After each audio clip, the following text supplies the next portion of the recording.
حول ولا قوة إلا بالله العلي العظيم. حسبنا الله ونعم الوكيل، نعم المولى ونعم النصير. أعوذ بالله السميع العليم من الشيطان الرجيم.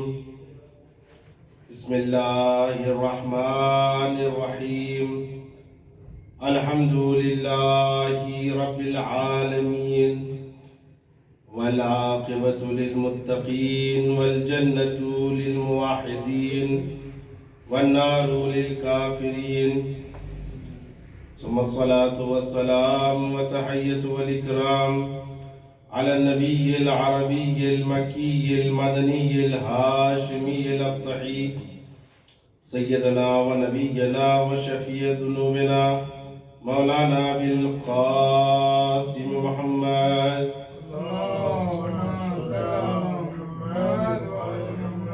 وعلى أهل بيته الأطيبين الأطهرين الأنجبين المظلومين المعصومين، ولا سيما على بقية الله في الأرضين. سلام على طه وياسين، ولعنة الله على أعدائهم وغاصبي حقوقهم ومنكري فضائلهم أجمعين من الآن إلى قيام يوم الدين. أما بعد، فقد قال الله تبارك وتعالى في محكم كتابه الحكيم، وهو أصدق القائلين، وقوله الحق. بسم الله الرحمن الرحيم. وقال ربكم ادعوني أستجب لكم. صلاة على محمد وعلى محمد. اللهم صل على محمد وعلى محمد. عزیزان محترم، صاحبان نظر و فکر، آج سلسلے نشست کی میرے لیے تیسری کڑی ہے کہ دو نشست میں مختلف موضوعات پر گفتگو ہوئی. کل جو گفتگو ہوئی وہ صحیفہ سجادیہ سے متعلق تھی. صحیفہ سجادیہ کی اہمیت کیا ہے؟ صحیفہ سجادیہ کس حالت میں ہمارے چوتھے امام زین العابدین علیہ السلام نے لکھا اور شیعوں تک پہنچایا؟ وہ حالات کیسے تھے؟ کیا دعا کا لکھنا اور دعا کا پڑھنا اس بات کی دلیل ہے کہ امام سجاد علیہ السلام گوشہ نشینی اختیار کر چکے تھے؟ یہ تمام باتیں آپ کی خدمت میں عرض کرتے ہوئے بات یہاں تک پہنچی کہ صحیفہ سجادیہ میں کتنی دعائیں ہیں. اس کی لسٹ بھی آپ کی خدمت میں پیش کی، جس کو دیکھنے کے بعد لگتا ہے کہ صرف یہ دعاؤں کا مجموعہ نہیں ہے. اس میں ہدایت بھی ہے، اس میں نصیحت بھی ہے، اس میں وعظ بھی ہے، اور اس میں اعتقاد بھی ہے. تمام چیزیں اس کے اندر ایک مجموعہ ہے کہ جو ہر چیز کو لے کر چلی. اس کے بعد پہلی کڑی جس میں ارشاد ہوتا ہے اللہم یا من لا یصف نعت الواصفین. اس کے بارے میں مختلف چیزیں کہ اے وہ خدا کہ جس کی صفت بیان کرنے سے، کہ جس کی حقیقت بیان کرنے سے تمام لوگ عاجز ہیں، کوئی نہیں بیان کر سکتا. دو طریقے تھے اور دونوں طریقے سے خدا کی حقیقت تک ہم نہیں پہنچ سکتے. سب سے پہلے یہ کہ ہمارے انڈر میں کوئی ہو، ہمارے تحت کوئی ہو، ہم اس پر عبور رکھتے ہوں تو اس کی حقیقت کو بیان کر سکتے ہیں.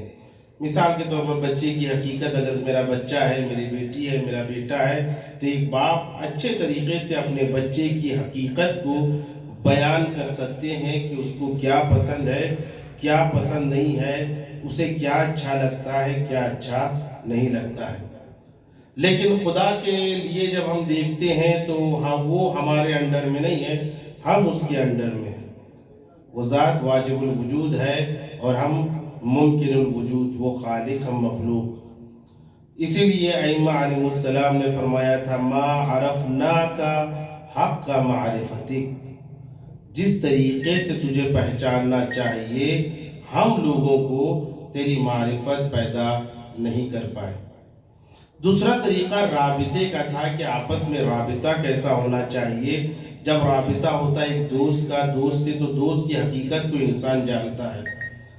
اگر ازدواج کی صورت میں رابطہ ہے تو بیوی اور شوہر ایک دوسرے کی چاہت کو ایک دوسرے کی حقیقت کو جانتے ہیں. تو یہ رابطے کے عنوان سے اگر دیکھتے ہیں تو ایک طرف خالق ایک طرف مخلوق. وہ خلق کرنے والا ہم پیدا ہونے والے, وہ واجب الوجود ہم ممکن الوجود. لہٰذا اس طریقے سے بھی ہم خدا کی پہچان اور شناخت اور اصل حقیقت تک نہیں پہنچ سکتے. اسی لیے ائمہ علیہ السلام نے دعاؤں میں فرمایا ما عبدناک حق عبادتی, جس طریقے سے تیری عبادت کرنا چاہیے. ظاہر ہے کہ جب پہچان نہیں ہے, جب شناخت نہیں ہے, جب معرفت نہیں ہے تو اس کی عبادت بھی ویسے نہیں کر پائیں گے جیسے کرنی چاہیے. بات یہاں تک پہنچی تھی کہ ارشاد ہوتا ہے دوسرے بند میں, یا ارشاد ہوتا ہے کہ یا من لا یجاوز رجاء الراجین. بات یہاں پر آ کر رک گئی تھی. اے وہ خدا کہ جو امید کرنے والوں کا مرکز ہے. امید کا انسان کی زندگی میں کتنا اثر ہے. اگر امید چھین لی جائے تو اس کی زندگی کیسے رہے گی, یہ آپ کی خدمت میں بیان کیا. اور ساتھ میں یہ بھی بیان کیا کہ جس سے امید کی جا رہی ہے ہمیں یہ بھی دیکھنا پڑے گا کہ یقیناً حتماً حقاً وہ ہم سے محبت کرتا ہے یا نہیں کرتا ہے. اگر محبت کر رہا ہے تو ایسے موقع پر امید کرنا صحیح ہے, اس سے لو لگانا صحیح ہے. لیکن اگر ہم سے نفرت کر رہا ہے تو پھر اس سے امید کرنا صحیح نہیں ہے. تو خدا سے متعلق میں نے عرض کیا تھا کہ اللہ اپنے بندے سے کتنی محبت کرتا ہے, اس کو ثابت کیا. آج یہ بات بیان کرنا ہے کہ جب اللہ سے ہم امید کریں تو کس چیز کی امید کریں گے, کیسی امید ہونا چاہیے خدا سے. میں نے عرض کیا تھا شروع میں کہ خدا مند عالم کی ایسی ذات ہے کہ جس کی حکومت ہر جگہ پر ہے. عرض کیا تھا کہ اس کی ذات میں اس کی حکومت ایسی ہے کہ جس میں کوئی کمی آنے والی نہیں ہے. عرض کیا تھا تیسری چیز کہ اس کی حکومت میں کمی آنے والی نہیں اور ساتھ میں اس کے اندر بخل بھی نہیں ہے. ایسا نہیں کہ انسان کے پاس سب کچھ ہوتا ہے لیکن دیتے ہوئے وہ کتراتا ہے. کیوں؟ اس لیے کہ وہ کنجوسی کر رہا ہے. خدا میں یہ تینوں چیزیں نہیں ہیں. تو اب سوال یہ ہوتا ہے کہ اللہ امید کرنے والوں کی امیدوں کا مرکز ہے. ہر طرح کی امید اس سے کرنا چاہیے. خدا سے کون سی امید ہونا چاہیے؟ خدا سے رحمت کی امید ہونا چاہیے, خدا سے ہدایت کی امید ہونا چاہیے, خدا سے فضل کی امید ہونا چاہیے, خدا سے رضایت کی امید ہونا چاہیے, خدا سے مغفرت کی امید ہونا چاہیے, خدا سے بخشش اور عفو کی امید ہونا چاہیے. یعنی جتنی امیدیں آپ ذہن میں رکھ سکتے ہیں ہر چیز کی امید اللہ سے ہم کر سکتے ہیں. اور اس میں کوئی قباحت نہیں ہے کہ ہم فقیر غنی ہیں. انتم الفقراء الی اللہ. عرض کیا تھا میں نے کہ نہایت ترین نہایت فقر کی جو نہایت ہے وہ ہم میں ہے, اور اسی فقر کی بنا پر ہم اللہ کے سامنے کھڑے ہونے کا حق رکھتے ہیں. اے پروردگار عالم تو غنی مطلق, ہم فقیر مطلق. لہذا جب فقیر مطلق انسان سوچ لے گا تو امام نے فرمایا اگر تمہیں دعا کرنی ہے تو یہ سوچنے کی ضرورت نہیں ہے کہ تمہیں کیا چاہیے. ایک معمولی سے چیز, میں نے بتایا تھا کہ روایت کے جملوں میں ہے کہ ایک سوئی کے برابر اگر تمہیں کوئی چیز چاہیے تو کہو اللہ مجھے سوئی چاہیے. یا اور مثال واضح کروں, اگر ہمارا بچہ ٹافی مانگ رہا ہے اور خدا سے کہا کہ ہم کو ٹافی دے دے تو کوئی بعید نہیں ہے, خدا کے نزدیک کوئی برا نہیں ہے. خدا یہی چاہ رہا ہے ادعونی استجب لکم. فقر کا اظہار, یہ فقر انسان کے لیے طاقت ہے. ایسی طاقت ہے کہ خدا بندے کہ ائمہ علیہ السلام کی حدیثوں میں ہے الدعاء سلاح المؤمن. دعا مومن کا اسلحہ ہے. اور دعا کب کرتا ہے انسان؟ جب فقر محسوس ہو. یعنی نتیجہ یہ نکلتا ہے کہ فقر انسان کا ہتھیار ہے. اگر فقر ہوگا، اگر فقیری خدا کے سامنے عجز و ادب کا خدا کے سامنے اظہار کرے گا تو خداوند عالم اسے دے گا ہر طرح کی امید. خدا سے امید ہونا چاہیے مدد کی. مالک بن نویرہ، مالک بن دینار یہ نقل کرتے ہیں. مالک بن دینار یہ اپنے زمانے کے سب سے بڑے وائز سمجھے جاتے تھے، نصیحت کرنے والے.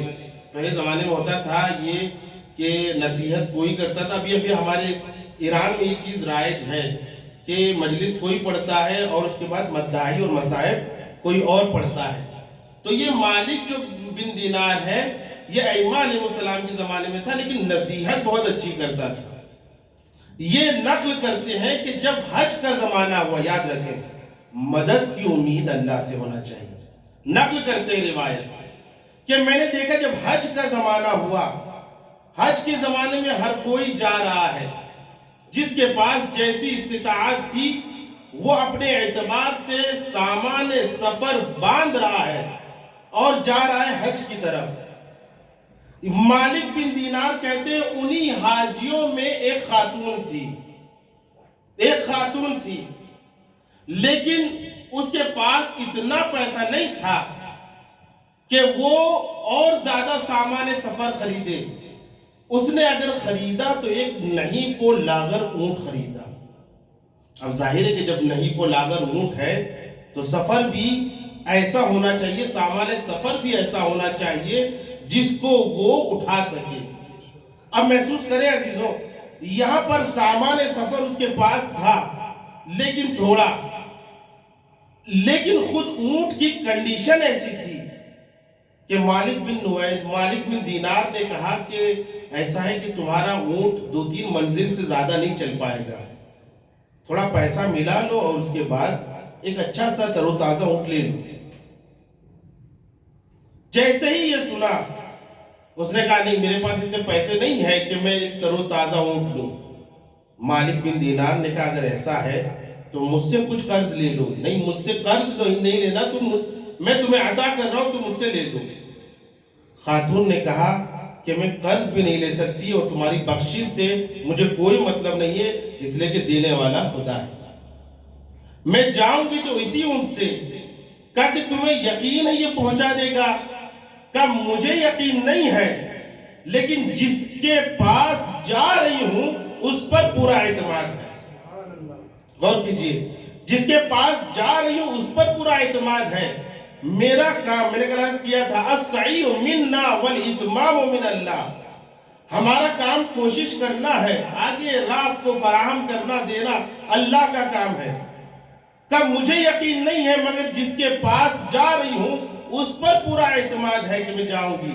اب بہرحال نصیحت کرنا اور ہے اور نصیحت پر عمل کرنا اور ہے. بہت سے ایسے ملیں گے جو نصیحت کرتے ہیں لیکن عمل نہیں کر پاتے ہیں، اور قیامت میں ان کا کیا انجام ہے روایت میں موجود ہے. مجھے اس کی طرف نہیں جانا ہے.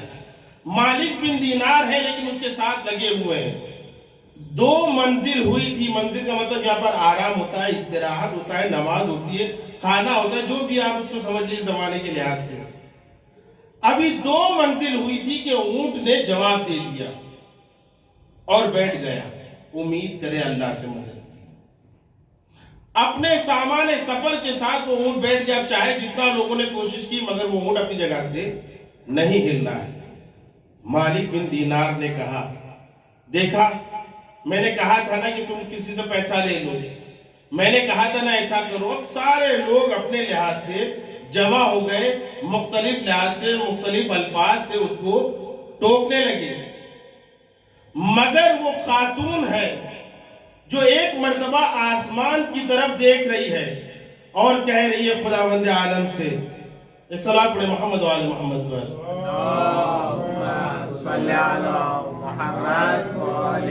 آسمان کی طرف نگاہ کی، پور امید نگاہوں سے، ایک امیدانہ نگاہوں سے آسمان کی طرف نگاہ کی. فرمایا لو فعل بی ھذا غیرک، خداوند عالم اگر تیرے علاوہ کوئی اور یہ فعل میرے ساتھ انجام دیتا لما شکوتہ الا الیک، تو میں تیرے علاوہ کسی اور سے شکایت نہ کرتی، مگر افسوس کی بات یہ ہے کہ یہ کام تیرا ہے، تیری طرف سے یہ ہوا ہے، تجھ پر امید کر کے میں آئی تھی، اب تیری شکایت لے کر میں کہاں جاؤں؟ بس اس امیدانہ جملے کا نکلنا تھا۔ تھوڑی دیر بیٹھی رہی اور بیٹھنے کے بعد کیا دیکھا کہ ایک اونٹ آ رہا ہے تیز رفتار سے۔ کون کہہ رہا ہے؟ مالک بن دینار کہہ رہے ہیں۔ تیز رفتار سے اونٹ آیا، اس خاتون کو سوار کیا۔ مالک بن دینار کہتے ہیں میں نے کئی منزلیں پار کی کہ یہاں پر ہوگی، اور تیزی سے جا رہا ہے، یہاں پر ہوگی، یہاں پر ہوگی، مگر وہ خاتون کہیں اور نہیں ملی۔ یہاں تک کہ اب وہ حج کے لیے وارد ہوا، طواف کرنے کے لیے پہنچا۔ جیسے ہی وہاں پہنچا، اب یہ طواف کرنے جا رہا ہے، وہ خاتون طواف کر چکی اور نکل رہی ہے۔ جیسے ہی اس خاتون کو دیکھا، کہا کہ تم ہو کون کہ تمہیں اتنی امید اللہ پر ہے؟ تم کوئی معمولی ذات نہیں ہو، تمہیں یقیناً نسل میں کچھ ایسا ملا ہے کہ جس کی وجہ سے اللہ پر اتنا بھروسہ ہے۔ کہ جب تم نے پوچھ لیا تو سن لو۔ جب اونٹ میرا لاغر نہیں فلاغر زمین پر بیٹھ گیا تو میں نے کہا خداوند عالم، اس خدمت کا واسطہ جو میری جد امجدہ نے کی ہے، اس خدمت کا واسطہ دے رہی ہوں، میری مشکل کو حل فرما۔ بس یہ کہنا تھا، اس خدمت کے توسط سے یہ اونٹ آیا ہے اور مجھے یہاں پہنچا دیا ہے۔ کہنے لگا تم ہو کون؟ فرمایا انا شہرت بنت مسکت بنت فضت خاتمت الزہرا۔ میں کوئی اور نہیں ہوں، میں خدمتگار زہرا فضہ کی نواسی ہوں۔ کہ عزیزو دیکھو، جب خدمت فضہ نے کی ہے، اس خدمت کا اثر نسلوں تک جاتا ہے، تو اگر کوئی دائرے خدمت کر رہا ہے، اس کا اجر کیا ہوگا خدا جان سکتا ہے۔ ایک صلوات پڑھیں محمد و آل محمد پر۔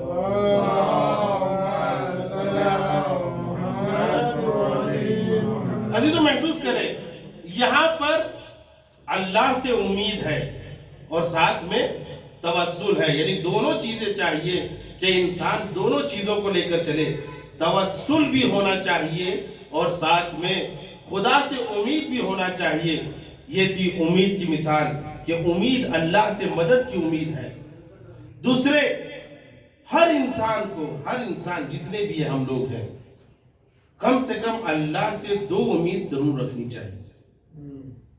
ایک رزق کی امید، دوسرے عزت کی امید۔ رزق کسے کہتے ہیں؟ آپ نے اس سے پہلے مولانا محمد حسین صورت والا نے اس کی طرف اشارہ کیا تھا کہ آج کے زمانے میں رزق جو کہتے ہیں صرف کھانے پینے کو کہتے ہیں۔ نہیں عزیزوں، ایسا نہیں ہے، صرف کھانا پینا نہیں، جبکہ اس کا ایک مصداق ہے۔ روایتوں کے جملے میں آپ کی خدمت میں عرض کروں گا، اللہم ارزقنا توفیق الطاعہ و بعد المعصیہ۔ دعا امام زمانہ میں ہے کہ پروردگار عالم ہمیں اطاعت کی توفیق کی رزق دے، کہ ہم تیری اطاعت کر سکیں، وہ ہے خود ایک رزق، ہم معصیت سے دور رہ سکیں، وہ ہے رزق۔ اللہم ارزقنا بیتک الحرام، پروردگار عالم اللہم ارزقنا زیارت بیتک الحرام، پروردگار عالم زیارت ائمہ، زیارت بیتک الحرام، تیرے بیت کی، تیرے گھر کی زیارت ہمیں نصیب فرما، یہ بھی رزق ہے۔ اللہم ارزقنا حسن الخلق و حسن الخاتمہ، حسن خلق، اگر انسان اچھا اخلاق اس کے پاس ہے تو یہ بھی ایک توفیق خداوند عالم ہے، اور توفیق خداوند عالم اسے کہتے ہیں کہ اللہ جسے چاہتا ہے عطا کرتا ہے۔ رزق ہے اور رزق اللہ ہی دینے والا ہے۔ اللہم ارزقنا حسن الخلق و حسن الخاتمہ، اللہم ارزقنا حبک، پروردگار عالم تیری محبت کا رزق دے۔ اور اس کے آگے نہیں کہا جاتا ہے کہ یہ اہل بیت سے مربوط ہے۔ وَمَنْ يُحِبُّكَ، اور جو تجھ سے، وَحُبُّ مَنْ يُحِبُّكَ، اور اس سے محبت کی توفیق دے، رزق دے جو تجھ سے محبت کر رہا ہے۔ یعنی اہل بیت سے بھی محبت کرنا، اللہ سے محبت کرنا بھی ایک رزق ہے۔ اور جو اللہ اور رسول اور اہل بیت سے محبت کرے ان سے بھی محبت کرنا رزق کے پروردگار ہے. میں اس لیے گنا رہا ہوں تاکہ پھر آیت کو آپ کے سامنے پیش کروں تو محسوس کریں ہے کیا. اللہم ارزقنا قناعت والرضا. پروردگار عالم ہمیں قناعت کا رزق عطا فرما, ہمیں تیری رضایت کا رزق عطا فرما. اللہم ارزقنا شہادتا فی سبیلک. پروردگار عالم تیری راہ میں شہید ہونے کا رزق ہمیں عطا فرما.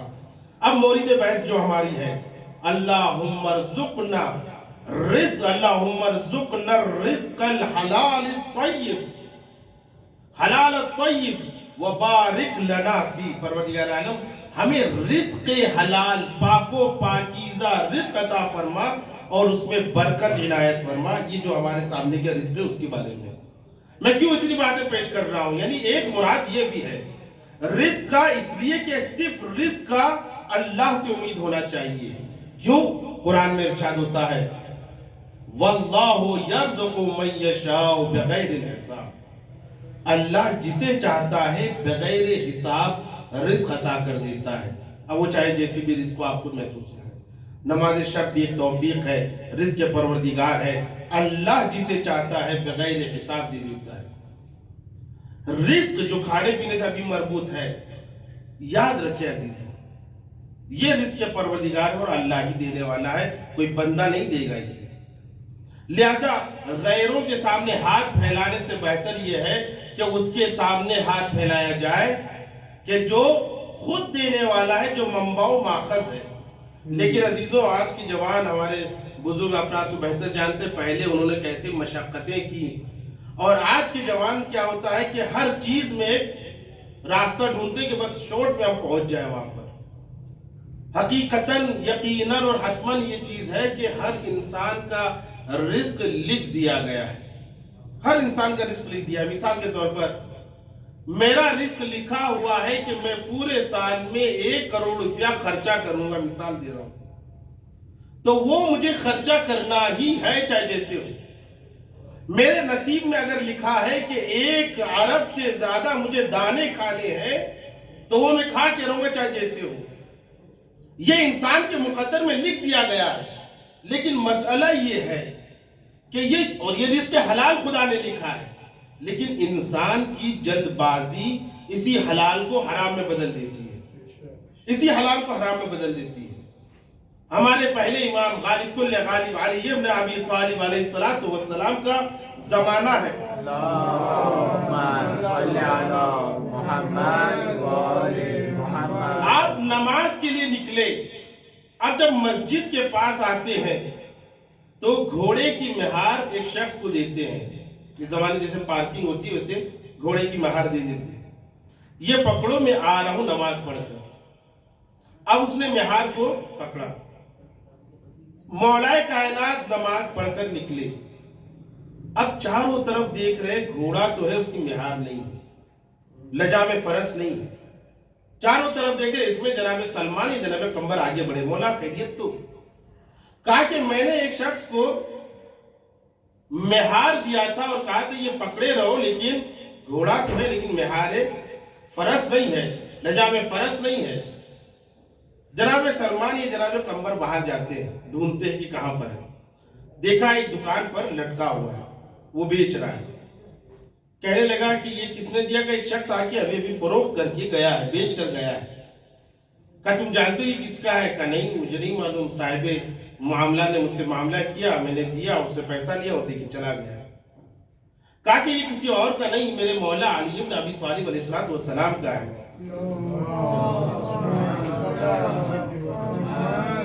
بس نام سنا تھا, وہ اپنی جگہ سے کھڑا ہو گیا. کہا میرے مولا کا ہے, لیکن کیا کروں, میں نقصان کرنے نہیں چاہتا, اس لیے کہ میرے پاس جو جمع تھا وہ اس کو دے دیا اور ابھی تک کوئی گراہک نہیں آیا. اس نے 2 درہم میں مجھ سے لیا تھا, تم 2 درہم مجھے دے دو اور لے جاؤ. جناب سلمان یا جناب قمبر نے سے 2 درہم دیے اور لے کر مولا کی خدمت میں آئے اور پورا واقعہ بتا دیا. جب پورا واقعہ سنایا تو امام نے کہا عجیب و غریب بات ہے, وہ 2 درہم اس کے مقدر میں لکھے تھے, اگر تھوڑا رک جاتا تو وہ 2 درہم میں دیتا، مگر اس کی جلد بازی نے اسی حلال کو حرام سے بدل دیا ہے۔ ایک سلوات پڑھے محمد و آل محمد۔ اللہم صلی علی محمد و آل محمد۔ اور کیا عزیزوں، یہاں پر انسان کو چاہیے کہ رزق حلال طیب، پاک و پاکیزہ رزق کی دعا کرنا چاہیے کہ جو لکھا ہے پروردگار عالم وہ حلال ہی رہے، ہماری جلد بازی اس کو حرام میں نہ بدل دے۔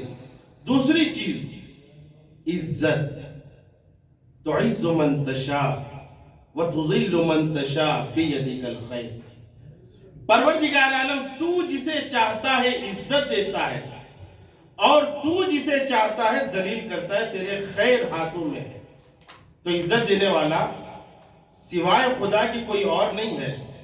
اگر انسانوں کے ہاتھوں میں عزت دینا ہوتی یا ذلیل کرنا ہوتا تو کربلا کے بعد یزید نے کوئی کسر نہیں چھوڑی تھی، وہ چاہتا تو اہل بیت کے گھرانے والوں کو ذلیل کر دیتا، اور کرنا بھی چاہا، مگر اس نادان کو یہ نہیں معلوم تھا جس گھرانے سے عزت کو بھی عزت ملتی ہے تو اسے ذلیل کر کے کیا کر سکتا ہے۔ ایک صلوات پڑھے محمد و آل محمد۔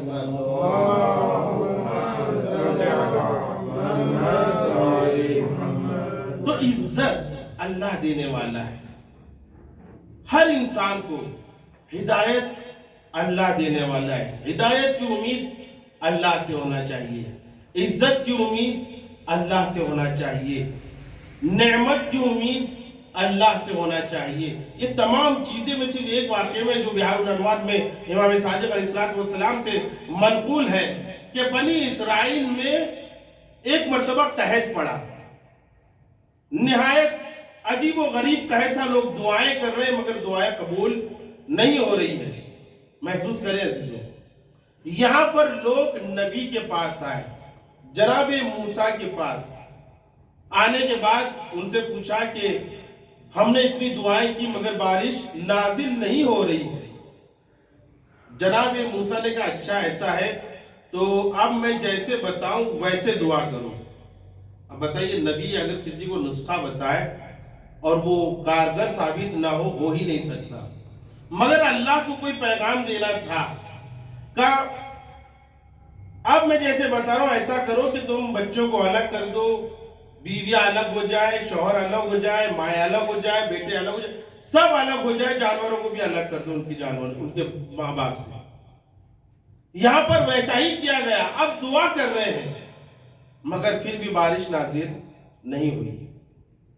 لوگ حیران و پریشان، نبی نے بتایا اور ہماری دعائیں قبول نہ ہوئی، کیسے ممکن ہے؟ تعجب سے لوگ آتے ہیں، آنے کے بعد کہتے ہیں مولا، اے آقا، اے کلیم اللہ، ہماری دعائیں قبول نہیں ہوئی، اس کے باوجود کہ جیسا آپ نے کہا تھا ویسا کیا۔ اب نبی کلیم خدا کہتے ہیں کہ میں خود چلتا ہوں اور دعا کروں گا، تم لوگ آمین کہنا۔ کلیم خدا جاتے ہیں اور جانے کے بعد دعا کرتے ہیں، لوگوں نے آمین کہا مگر اس کے باوجود بارش نازل نہ ہوئی۔ اتنا عجیب و غریب، لوگ اب ایک دوسرے کو دیکھ رہے کہ یہ کیا ہوا، نبی دعا کر رہے ہیں اور دعائیں قبول نہیں ہو رہی ہے۔ ایک مرتبہ جناب موسیٰ نے بھی کہا پروردگار عالم وجہ کیا ہے کہ میں دعا کر رہا ہوں اور میری دعا تو قبول نہیں کر رہا ہے؟ کوئی نہ کوئی راز ہے، کوئی نہ کوئی پیغام ہے جو تو پہنچانا چاہ رہا ہے۔ خداوند عالم نے کہا موسیٰ، تمہارے اس مجمع میں ایک گنہگار ہے، وہ گناہ غیبت کو کہا ہے، نمام کی لفظ استعمال ہوئی ہے، وہ گنہگار یہاں پر بیٹھا ہوا ہے اس مجمع میں۔ موسیٰ آپ اعلان کیجئے کہ وہ اس مجمع سے نکل جائے، میں فوراً آپ کی دعا قبول کروں گا اور بارش نازل کر دوں گا۔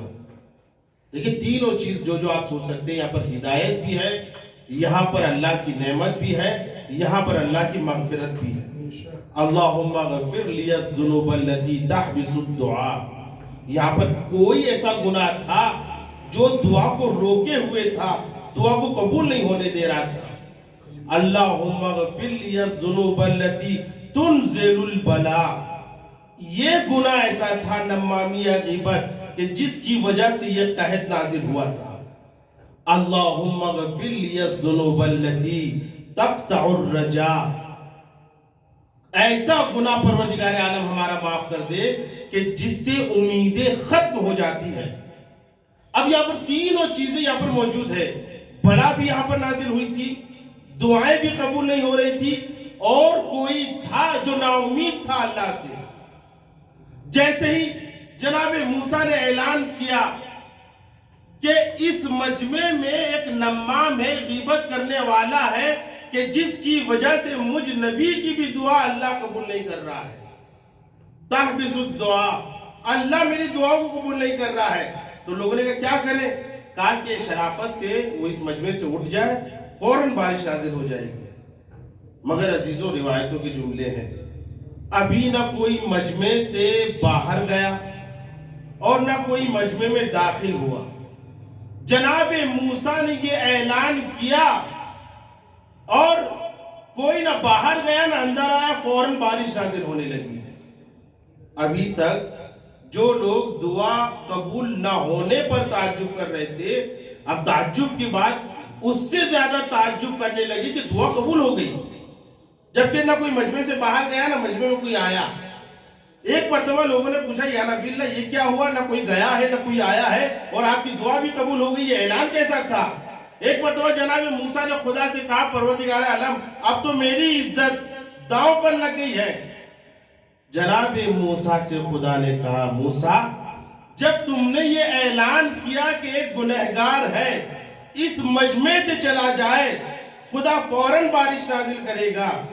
وہ گنہگار مجھ سے امید کرتے ہوئے کہنے لگا اے خدا میں گنہگار ہوں، تو جانتا ہے میں جانتا ہوں، میں نافرمان ہوں، تو جانتا ہے میں جانتا ہوں، میں تیرا عاصی بندہ ہوں، تو جانتا ہے میں جانتا ہوں، پروردگار عالم آج میری عزت رکھ لے اور بارش کو نازل کر دے۔ بس اس کا دعا کرنا تھا اور توبہ کرنا تھا، موسیٰ میں نے بارش کو نازل کر دیا۔ یاد رکھو موسیٰ اس بارش کے نازل ہونے میں جہاں آپ کی دعا ہے وہیں پر اس کی توبہ بھی شامل ہے۔ جناب موسیٰ نے پلٹ کر پوچھ ہی لیا پروردگار عالم کم سے کم یہی بتا دے وہ گنہگار تھا کون؟ تو خداوند عالم نے کہا موسیٰ جب تک وہ گنہگار تھا میں نے اس کا نام نہ بتایا، اب جب وہ توبہ کر چکا ہے میں اس کا نام کیسے بتا سکتا ہوں؟ ایک صلوات پڑھے محمد و آل محمد پر۔ اللہم صلی علی محمد و آل محمد۔ محسوس کرے عزیزوں یہاں پر اللہ سے امید کی، نعمت کے لیے امید کی، پروردگار عالم بارش نازل کر دے، خدا نے نازل کر دیا۔ خدا سے امید کی پروردگار عالم میرے گناہوں کو بخش دے، خدا نے بخش دیا۔ امید کی پروردگار عالم میری دعاؤں کو قبول فرما، بس وہ امید کرنا تھا۔ تینوں چیزوں کی یہاں پر مثال ہے عزیزوں۔ لہٰذا امام کی ایک جملے میں نے عرض کی کہ کیا رابطہ ہے دعا کا۔ انسان اگر اللہ سے امید چھوڑ دے تو انسان پھر اللہ سے دور ہوتا جاتا ہے۔ قرآن کی آیت آپ کے سامنے پیش کروں، قرآن کریم میں ارشاد ہوتا ہے لا تقنطوا من رحمت اللہ ان اللہ یغفر الذنوب جميعا۔ بڑی امیدانہ آیت ہے۔ رسول اسلام صلی اللہ علیہ وآلہ وسلم نے مجمع سے پوچھا، اصحاب سے پوچھا کہ یہ بتاؤ کہ قرآن کریم کی سب سے پر امید اور امید دلانے والی آیت کون سی ہے؟ تمام اصحاب خاموش سوائے مولا کائنات کے۔ مولا کائنات اٹھے اور فرمایا لا تقنطوا من رحمت اللہ ان اللہ یغفر الذنوب جميعا۔ اللہ کی رحمت سے مایوس نہ ہونا، اللہ ہے جو تمہارے ہر گناہوں کو معاف کر دیتا ہے۔ تو اللہ سے عزیزوں امید ہونا چاہیے۔ اگر امید ہوگی تو انسان گناہوں سے توبہ کرے گا۔ بس عزیزوں یہاں پر میں ختم کروں گا ایک بند اور ایک فراز کی طرف اشارہ کرتے ہوئے۔ امام سجاد علیہ السلام فرماتے ہیں یا من لا یضیع لدیہ اجر المحسنین، اے وہ خدا جو احسان کرنے والوں کے احسان کا خیال رکھتا ہے، ان کے احسان کو وہ فراموش نہیں کرتا۔ محسن کی بڑی اہمیت ہے اسلام میں۔ ارشاد خداوند عالم ہے قرآن کریم میں، فَاسْتَجَابَ لَهُمْ رَبُّهُمْ، یاد رکھو ہم تمہاری دعاؤں کو قبول کریں گے۔ کس سے مخاطب ہے؟ محسنین سے۔ اِلَا انی لا اضیع عمل عامل منکم من ذکر او انثی، خدا بھولتا نہیں ہے کسی کا بھی عمل خیر، چاہے کوئی عورت نے انجام دیا ہو یا کسی مرد نے انجام دیا ہو، اللہ سب کے اجر کو محفوظ رکھے ہوئے ہے۔ ارشاد ہوتا ہے وَلَا نَضِيعُ أَجْرَ الْمُحْسِنِينَ، خداوند عالم کسی محسن کا اجر بھولتا نہیں ہے۔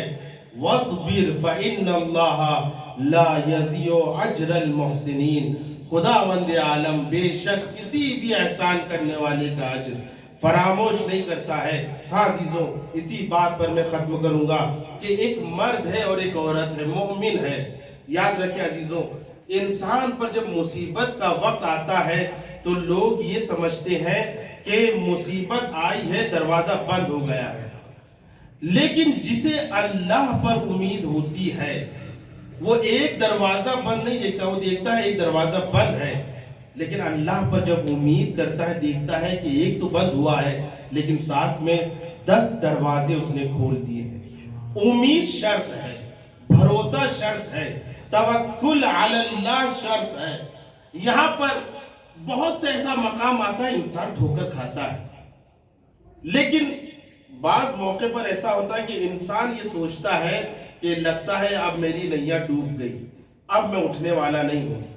لیکن انسان اور بہادر وہی ہوتا ہے جو ٹھوکر کھا کھا کر اٹھتا ہے، لیکن کچھ ایک ٹھوکر میں سنبھلتے نہیں اور حرام کی طرف چلے جاتے ہیں۔ فقیری اور غربت سے زیادہ عذاب کسے کہیں گے اس زمانے میں؟ کہ جب گھر میں فاقہ ہو، جب گھر میں کھانا نہ ہو۔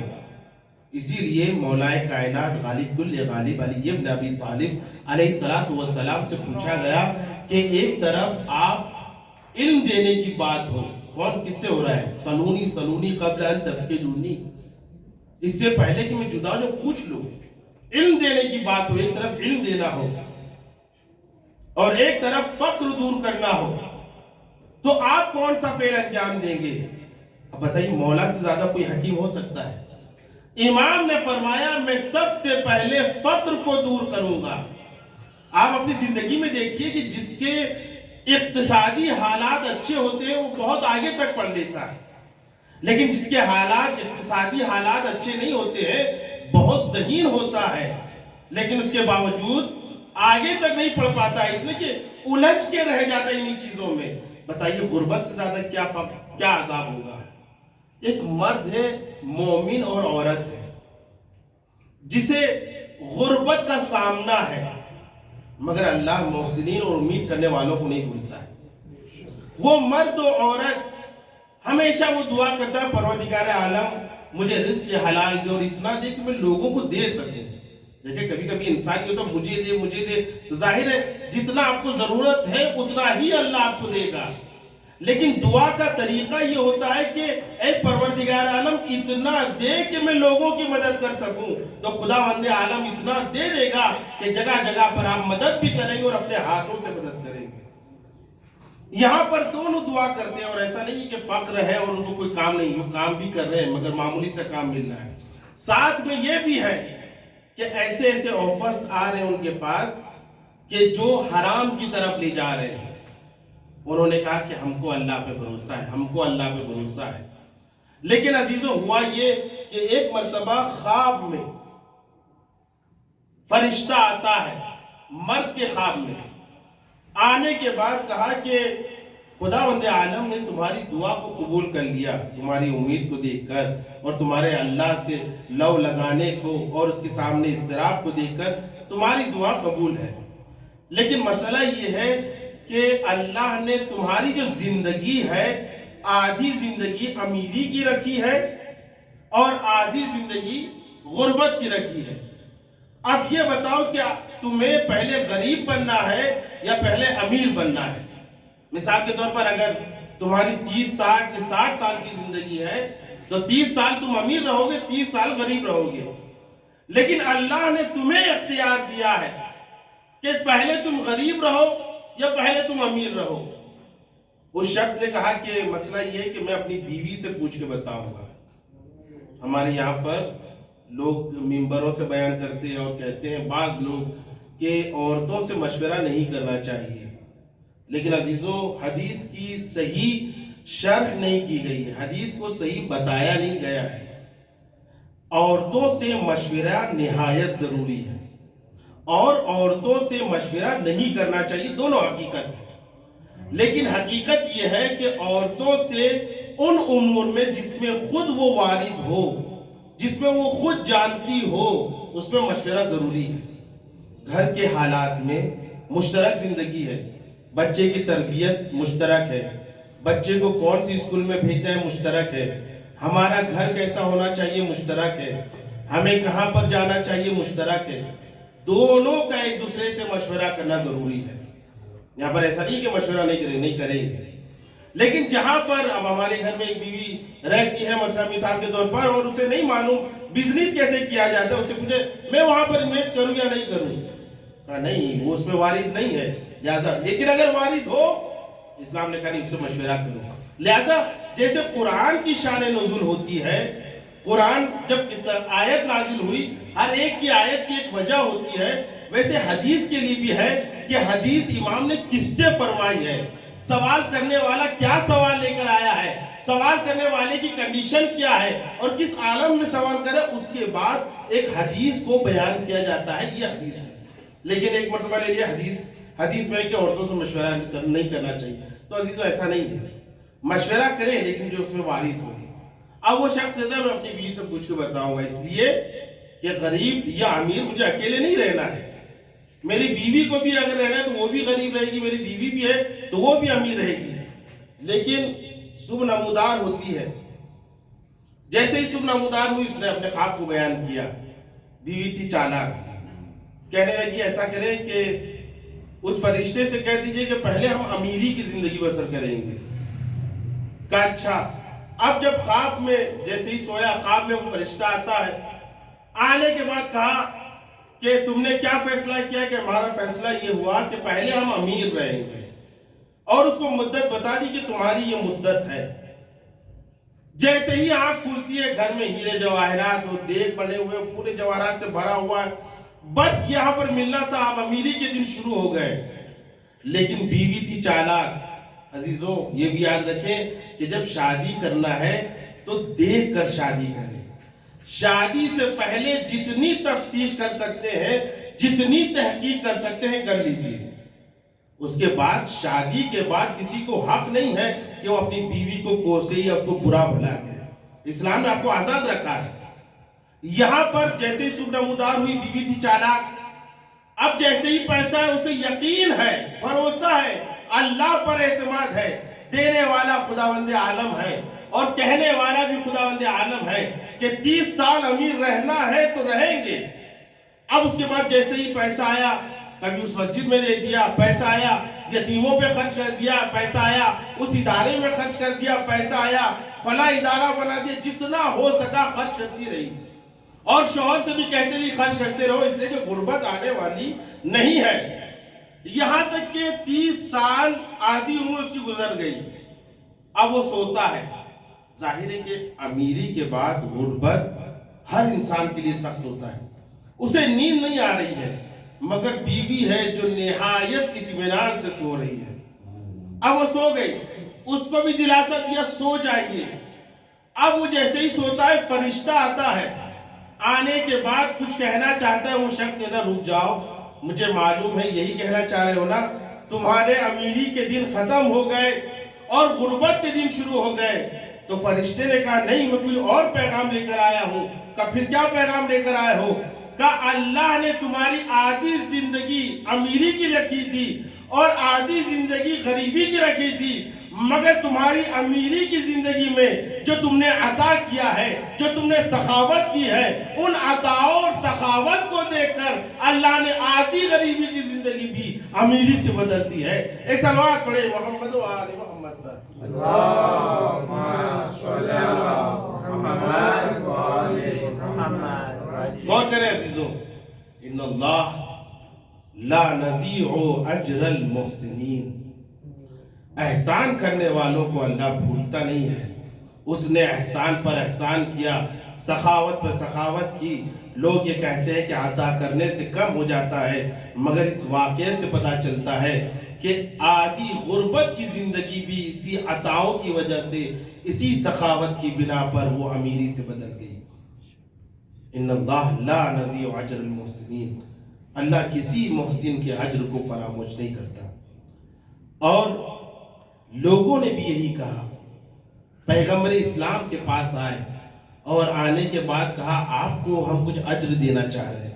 اتنی محنتیں کی آپ نے، آپ پر کوڑا پھینکا گیا، آپ پر پتھر مارے گئے، آپ پر اونٹ کی اجڑیاں پھینکی گئی، آپ کو طرح طرح سے اذیتیں دی گئی. اب ہم لوگ جمع ہوئے ہیں، ہم نے بہت زیادہ چندہ اپنی زبان میں کہہ رہا ہوں اکٹھا کر لیا ہے، ہم کچھ اجر دینا چاہ رہے ہیں. تو پیغمبر اسلام نے کہا کہ خداوند عالم کہہ رہا ہے کہ مجھے کوئی اجر نہیں چاہیے سوائے محبت اہل بیت کے. قُلْ لَا أَسْأَلُكُمْ عَلَيْهِ أَجْرًا إِلَّا الْمَوَدَّةَ فِي الْقُرْبَى، کوئی اجر نہیں چاہیے، بس یہ کہ میرے قرابت داروں سے محبت کرو. ہاں عزیزوں، کسی نے امام صادق علیہ السلام سے پوچھا، مولا آپ پر ظلم کتنا ہوا، یہ بتا دیجئے، انتہا بتا دیجئے. امام نے فرمایا میں انتہا کیسے بتا سکتا ہوں، نہ سننے کی صلاحیت ہے اور نہ میں بول سکتا ہوں.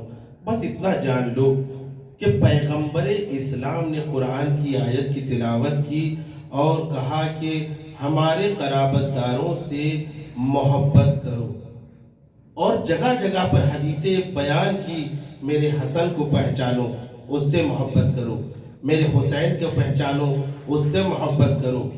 فاطمہ تو بضعۃ منی، میرے جگر کا ٹکڑا ہے، اس کا خیال رکھنا، بڑی نازک ہے، اس سے محبت کرو. علی مرتضیٰ کو کہہ کے جا رہا ہوں تلوار کو نہیں اٹھائے گا مگر محبت کرنا. یاد رکھو رسول اسلام نے اتنی حدیثیں بیان کی کہ ہم سے محبت کرے، مگر معاذ اللہ اگر رسول اسلام اس کے